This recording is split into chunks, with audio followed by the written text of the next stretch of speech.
যাতে জেগে উঠতে পারি। মহারাজ, আপনি চিন্তা করবেন না, আমি সারা রাজ্যে ঘোষণা দেওয়ার ব্যবস্থা করছি মহারাজ।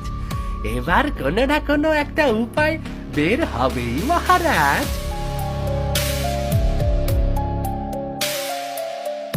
এই ছেলে, কে তুমি? এখনো অনুমতি ছাড়া সোজা রাজ দরবারে প্রবেশ করেছ? আমি এক সাধারণ কৃষকের ছেলে, আর মহারাজের ঘোষণা শুনেই সোজা রাজ দরবারে প্রবেশ করেছি। ঘোষণা শুনে প্রবেশ করেছ?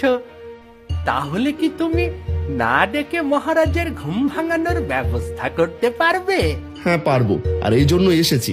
তা কি করে সম্ভব? আবার এত জ্ঞানী মন্ত্রী থাকতেও যা পারছে না, তা তুমি সাধারণ ছেলে হয়ে কি করে করবে? মহারাজ, মন্ত্রীমশাই না পারলেও আমি পারবো। এই যে দেখছেন মোরগ, এটা কোনো সাধারণ মোরগ না, এটা মন্ত্রপ্রুত মোরগ। এই মোরগ তার মিষ্টি কণ্ঠ দিয়ে প্রতিদিন সকালে আপনার ঘুম ভাঙাবে। সত্যি সত্যি?